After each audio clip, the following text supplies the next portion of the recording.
ಅಲ್ಲಿ ಮೈಸೂರು ರೀಚ್ ಆಗಿ ಇಲ್ಲೊಂದು ರೂಮ್ ಬುಕ್ ಮಾಡಿದ್ದೀವಿ ನಂಜನಗೂಡಲ್ಲಿ. ಮೈಸೂರು ಇಲ್ಲಿ ಸಿಟ್ಟಿಂಗ್ ಏರಿಯಾ ಅಲ್ವಾ, ಸಿಟ್ಟಿಂಗ್ ಏರಿಯಾ ಇಲ್ಲಿಂದ ಎಂಟ್ರಿ ರೂಮ್ ನಮ್ಮದು.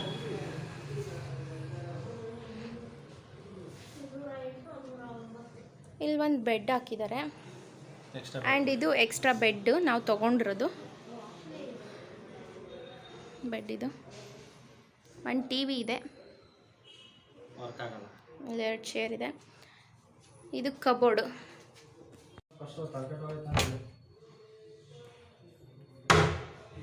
ನಾರ್ಮಲ್ ವಾಶ್ರೂಮ್, ಗೀಸರ್ ಅದೇ ವಾಶ್ರೂಮ್ ಸಿಂಗಲ್ ರೂಮ್ ಬಂದು ಎಲ್ಲ ಫಿಕ್ಸ್ ಆಯಿತು. ಈಗ ಹಾಗೆ ಓಡಾಡ್ಕೊಂಬರೋಣ ಅಂತ ಹೋಗ್ತಾ ಇದ್ದೀವಿ ನಂಜನಗೂಡು ಸುತ್ತಲೂ. Hello, welcome back to my channel. ನಾವು ಫೈನಲಿ ಮೈಸೂರನ್ನ ರೀಚ್ ಆದ್ವಿ. ಸೊ ನಂಜನಗೂಡಿಗೆ ನಮ್ಮ ನೆಕ್ಸ್ಟ್ ಪ್ಲ್ಯಾನ್ ಇತ್ತು. ನಂಜನಗೂಡು ರೀಚ್ ಆದ್ವಿ, ಅಲ್ಲಿ ಒಂದು ರೂಮ್ ಬುಕ್ ಮಾಡಿ ಲಗೇಜೆಲ್ಲ ಅಲ್ಲಿ ಇಟ್ಬಿಟ್ಟು ಹಾಗೆ ಓಡಾಡ್ಕೊಂಡು ಬರೋಣ, ಸ್ವಲ್ಪ ಟೀ ಕಾಫಿ ಎಲ್ಲ ಕುಡ್ಕೊಂಡು ಅಂತ ಬಂದ್ವಿ. ಹಾಗೆ ನಮಗೆ ಟೈಮಿಂಗ್ಸ್ ಎಲ್ಲ ಬೇಕಿತ್ತು, ವಿಚಾರಿಸ್ಕೊಂಡು ಬರೋಣ. ಅಂದರೆ ನಮ್ಮಪ್ಪ ಅವರ ಮನೆ ದೇವರಾಗಿರೋದ್ರಿಂದ ಇದು ಅವರಲ್ಲಿ ಮುಡಿ ಕೊಡ್ತಾರೆ. ಸೊ ಟೈಮಿಂಗ್ಸ್ ಎಲ್ಲ ಎಷ್ಟೊತ್ತಿಂದ ಇರುತ್ತೆ ಓಪನ್ ಅಂತೆಲ್ಲ ವಿಚಾರಿಸ್ಕೊಂಬರೋಣ ಅಂತ ಹೋಗಿದ್ವಿ. ಸೊ ಅವರು ಹೇಳಿದ್ರು, ಅಲ್ಲಿ ಒಬ್ಬರನ್ನ ಕೇಳಿದಾಗ ಬೆಳಿಗ್ಗೆ 6 ಗಂಟೆಯಿಂದ ಸಂಜೆ 7 ಗಂಟೆವರೆಗೂ ಮುಡಿ ತೊಗೊತಾರಂತೆ. ಯಾರಾದರೂ ಮುಡಿ ಕೊಡೋರಿದ್ದರೆ ಅಷ್ಟುವರೆಗೂ ಟೈಮ್ ಇರುತ್ತೆ, ಸೊ ಕೊಡ್ಬೋದು. ನಾವು ಹೆಂಗಿದ್ರು ಆಲ್ಟ್ ಆಗ್ತೀವಲ್ಲ, ಸಂಜೆಯಲ್ಲಿ ಯಾಕೆ ಮುಡಿ ಕೊಡೋದು ಅಂತ ಅಂದ್ಬಿಟ್ಟು ಸೋಮವಾರ ಬೆಳಿಗ್ಗೆ ಕೊಟ್ಬಿಟ್ಟು ಹಾಗೆ ಸ್ನಾನ ಮಾಡಿ ನದಿಯಲ್ಲಿ ದರ್ಶನ ಮಾಡಿಕೊಂಡು ಹೊರಡೋಣ ಅಲ್ಲಿಂದ ಅಂದ್ಬಿಟ್ಟು ನಾವು ಮುಡಿ ಏನು ಸಂಜೆ ಕೊಡಲಿಲ್ಲ, ನೆಕ್ಸ್ಟ್ ಡೇ ಕೊಟ್ಟರು ಅಪ್ಪ ಅವರೆಲ್ಲನೂ.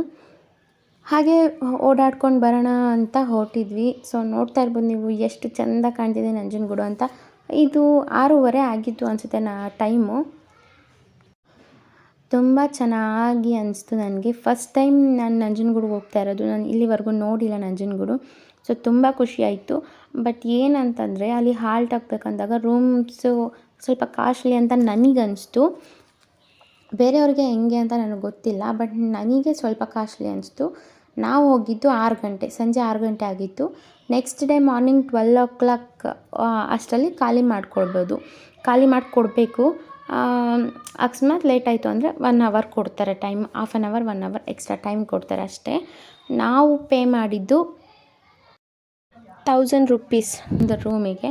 ರೂಮೆಲ್ಲ ಚೆನ್ನಾಗಿತ್ತು, ಓಕೆ, ಬಟ್ ಕಾಸ್ಟ್ಲಿ ಅಂತ ನನಗನ್ನಿಸ್ತು. ಅದ್ರ ಜೊತೆಗೆ ಟಿ ವಿ ಇತ್ತು, ಬಟ್ ಅದು ಏನು ಕನೆಕ್ಷನ್ ಏನೂ ಇರಲಿಲ್ಲ. ಸೊ ರಿಮೋಟ್ ಏನೂ ಕೊಟ್ಟಿರಲಿಲ್ಲ ನಮಗೆ. ಸೊ ನನಗೆ ರೂಮ್ಸ್ ಎಲ್ಲ ಸ್ವಲ್ಪ ಕಾಸ್ಟ್ಲಿ ಅಂತ ಅನ್ನಿಸ್ತು ಅಲ್ಲಿ.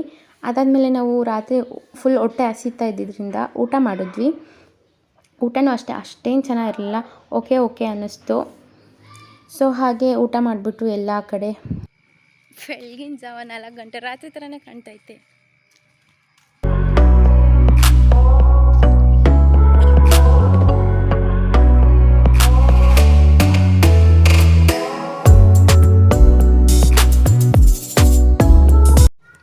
ಅದಾದಮೇಲೆ ನಮಗೆ ನಿದ್ದೆ ಜಾಸ್ತಿ ಬಂದಿಲ್ಲ, ಹಾಗಾಗಿ ನಾವು ಬೆಳಗಿನ ಜಾವನೇ ಹೋದ್ವಿ.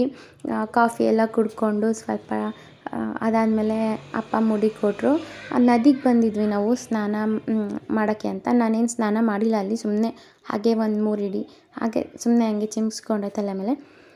ಅಪ್ಪ ಅವರೆಲ್ಲ ಮುಳುಗಿದ್ರು. ಆ್ಯಂಡ್ ಇನ್ನೊಂದು ಏನು ಅಂದರೆ ಅಲ್ಲಿ ತುಂಬಾ ಏನು ಸೋಪೆಲ್ಲ ತೊಗೊಂಡೋಗ್ತಾರೆ ನದಿ ಹತ್ರ, ಅಲ್ಲೇ ಬಿಟ್ಟು ಬರ್ತಾರೆ. ಪಾಪ ಎಷ್ಟೊಂದು ಜನ ಓಡಾಡ್ತಿರ್ತಾರಲ್ಲ, ಆ ಮೆಟ್ಲ ಮೇಲೆಲ್ಲ ಬಿಟ್ಟು ಬಂದಾಗ ಜಾರಿ ಇದಾದರೆ ಪಾಪ ತಿಳ್ಕೊಬೇಕಲ್ವ. ಸೊ ಅಲ್ಲಿ ಬಿಡಬಾರ್ದು ಅಂತ ನನಗೆ ಅನಿಸ್ತು. ಅದಾದಮೇಲೆ ನಾವು ರೂಮ್ಗೆ ಹೋಗಿ ಫ್ರೆಶ್ ಅಪ್ ಆಗಿ ಅದಾದಮೇಲೆ ನಾವು ನಂಜನಗೂಡಲ್ಲಿ ನಂಜುಂಡೇಶ್ವರನ ದರ್ಶನಕ್ಕೆ ಅಂತ ಹೋದ್ವಿ. ತುಂಬ ಚೆನ್ನಾಗಿ ದರ್ಶನ ಆಯಿತು. ಜನನೂ ಕೂಡ ಜಾಸ್ತಿ ಇದ್ದರು. ಆಚೆ ನೋಡೋಕ್ಕೆ ಜನ ಕಾಣ್ತಿರಲಿಲ್ಲ, ಬಟ್ ಒಳಗಡೆ ಹೋದಾಗ ತುಂಬಾ ಜನ ಇದ್ದರು. ದರ್ಶನ ಮಾತ್ರ ತುಂಬ ಚೆನ್ನಾಗಾಯಿತು. ಫಸ್ಟ್ ಟೈಮ್ ನೋಡಿದ್ದು ನಾನು ನಂಜನಗೂಡನ್ನ. ಸೊ ಖುಷಿ ಇದೆ.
ದರ್ಶನ ಎಲ್ಲ ಚೆನ್ನಾಗಾಯಿತು. ಅದಾದಮೇಲೆ ನಾವು ತಿಂಡಿ ಮಾಡೋಣ ಅಂತ ಅಂದ್ಬಿಟ್ಟು ಶ್ರೀ ಅನ್ನಪೂರ್ಣೇಶ್ವರಿ ಮೆಸ್ ಅಂತ ಅಲ್ಲೇ ಇದೆ.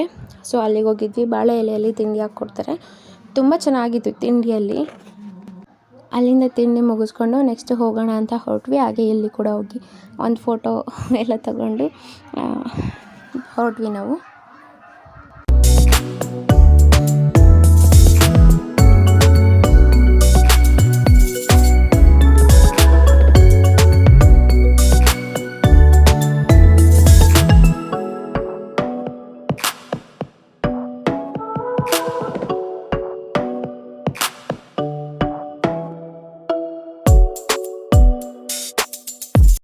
ನಂಜನಗೂಡು ದರ್ಶನ ಮುಗಿಸ್ಕೊಂಡು ಬಂದ್ವಿ. ಈಗ ರೂಮ್ ಚೆಕ್ಔಟ್ ಮಾಡಿ ನೆಕ್ಸ್ಟ್ ನೋಡೋಣ ಎಲ್ಲೋಗೋದು ಅಂತ. ಐಡಿಯಾ ಇಲ್ಲ, ಹೋಗೋದು. ಎಲ್ಲ ಪ್ಯಾಕ್ ಮಾಡ್ತಾ ಇದ್ದೀವಿ ಚೆಕ್ಔಟ್ ಮಾಡೋಕ್ಕೆ. ಅದಾದಮೇಲೆ ನಾವು ರೂಮ್ ಚೆಕ್ಔಟ್ ಮಾಡಿ ಅಲ್ಲಿಂದ ನಾವು ಹೊರಟ್ವಿ.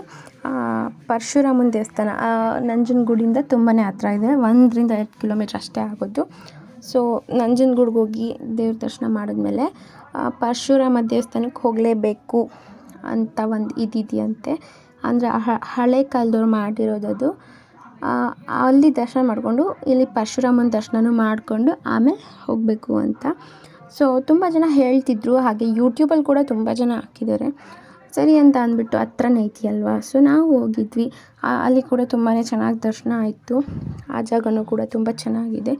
ಆಲ್ಮೋಸ್ಟ್ ತುಂಬ ಜನ ನಂಜನಗೂಡಿಗೆ ಬಂದವರು ಅದಾದಮೇಲೆ ಪರಶುರಾಮನ ದೇವಸ್ಥಾನಕ್ಕೆ ಹೋಗೇ ಹೋಗ್ತಾರೆ.